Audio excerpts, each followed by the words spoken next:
Hey, welcome to the video. So Boscam sent me their new K7 wireless backup camera to review. So I'm going to unbox it and install it and show you how it works. I'll show you how to install this on a passenger vehicle. I'll show you how to install it so that it comes on automatically when you put it in reverse, and I'll show you how to install it so that it stays on all the time during the operation of your vehicle. This is a wireless backup camera with a 33-foot range, so you can use this on trailers or long vehicles or any vehicle. Ultimately, I'm going to install this on my camper trailer. That install will be in a different video, but I will show how it works on the camper in this video. And I'll have a link in the description to where you can buy this.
So let me clarify what wireless means. It means the connection between the camera and the screen is wireless. You still need to connect this to power, and this needs to be plugged into a 12-volt source also.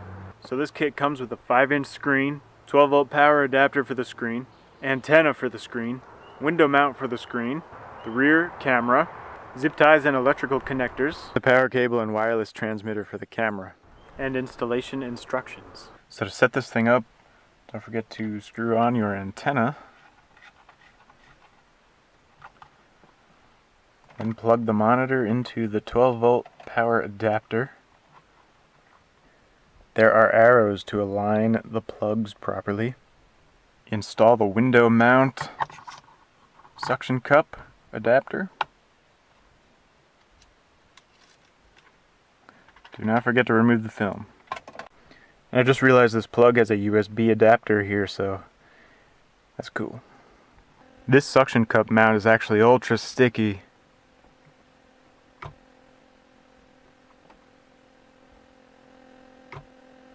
In fact, that allows you to stick it on the dash if you want.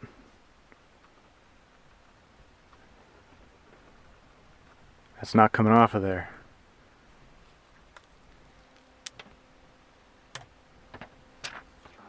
So to install the rear-facing camera, here's what you need to do. The camera mount allows you to use the screws that are on your license plate to mount the camera. It also has some 3M adhesive, which will allow you to mount it in other places. So basically just take one of the screws that hold your license plate out, put this thin part of the mount behind the plate, reinstall the screw,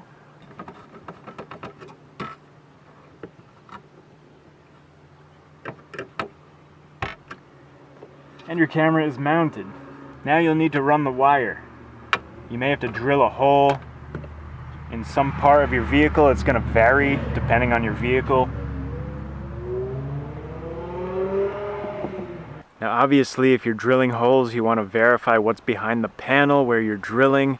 You want to make sure there's no electronics or mechanisms or whatever, so that you don't drill through something and mess it all up.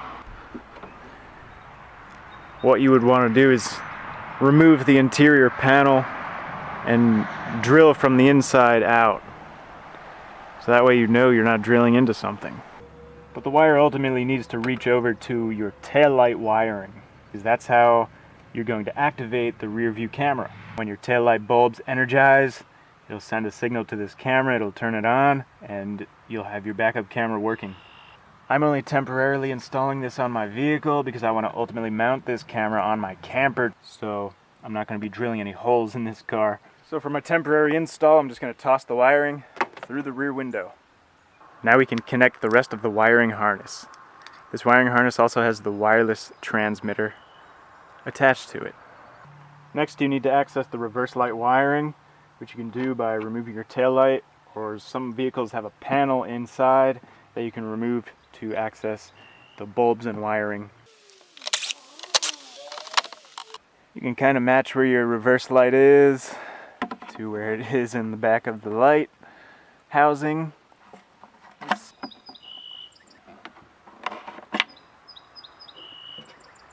So you need to splice the camera power wire into the wiring harness for the reverse light bulb. So on this one I'll have to cut away some of this sheathing.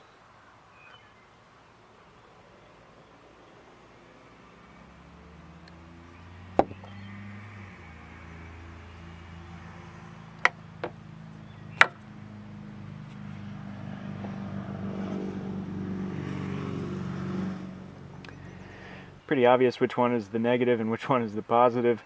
Here, the black is the negative, the green and brown is the positive. This is a 2008 Ford Expedition, but different vehicles might utilize different color wiring for their reverse light system. So you can either get a multimeter or a test light. Remove the bulb from the plug. Attach the alligator clip from the test light onto a ground metal area of the vehicle. Typically under the vehicle is a better place. I just connected the end to my trailer hitch. Then put the vehicle in reverse, use a wheel chock and make sure your parking brake is on before you leave the driver's seat. Otherwise the vehicle might roll back. Then use your test light to see which wire powers the test light. See, I'm connected into the green wire and the test light's coming on, so green wire is positive. Next, take the ends of your camera power wires and the provided quick splice connectors and splice the red positive wire to the green positive wire and the black to the black. If you want the camera to stay on all the time while you're driving, figure out which wires on your taillights are your running lights. That way when you turn your running lights on, the camera will come on and stay on.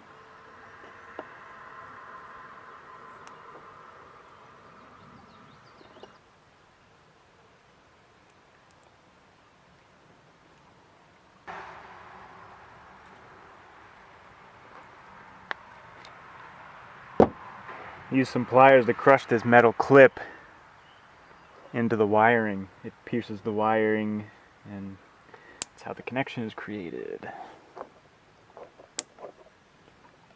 Then it's connected.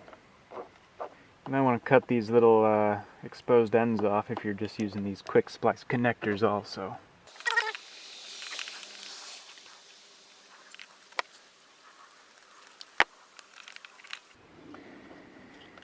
Now it is wired.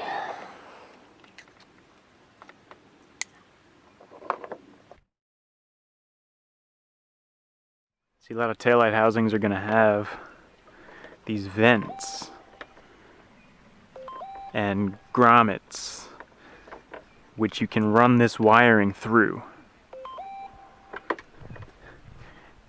And you can like run in there, run it up through the vehicle trim, through this, into the hatch, around the window, down here, into the license plate area where you would have your hole drilled. You may need to remove some panels, but in general, they're just easy to just pull open like that, tuck the wires back there.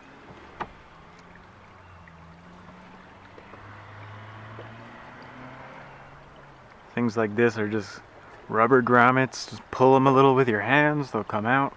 This comes with very long wiring, and you should have plenty of wire to do that.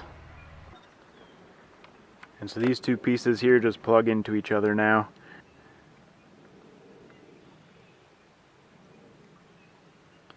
Now the camera should work when I put the vehicle in reverse. Alright, we'll make sure this is plugged in.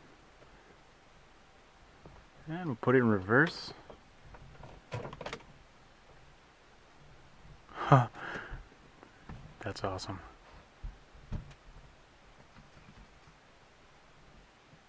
You can go back and adjust the camera to your preferences. So I just went back and adjusted it down a little bit so you could see the edges of the bumper. That's really what you want to see, so you can get real close to something without actually backing into it.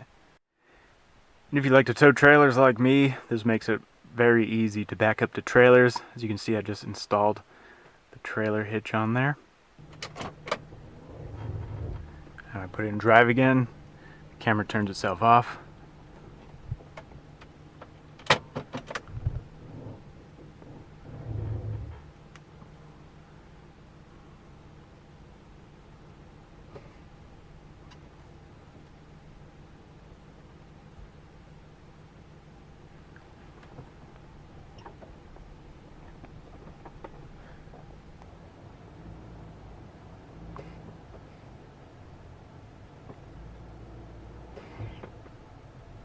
This monitor does have a few settings.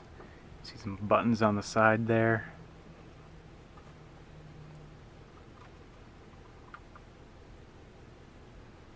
Turn your guidelines on and off.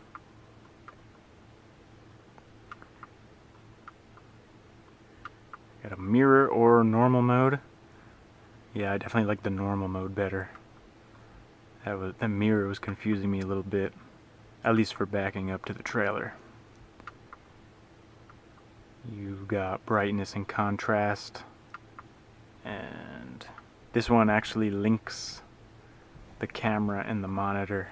So that's it. I'll install it onto the trailer and we'll see how the range. And by the way, the wireless signal on this does not get scrambled by other wireless devices that may be nearby. At least that's what the company claims. I don't have a way to test that.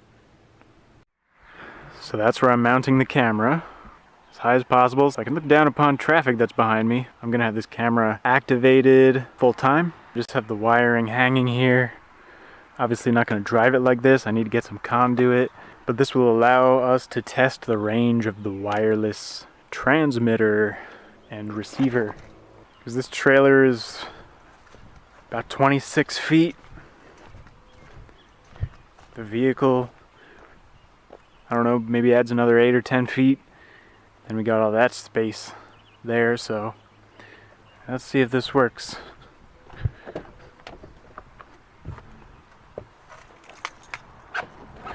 Need to turn the lights on because that's how I have the camera wired.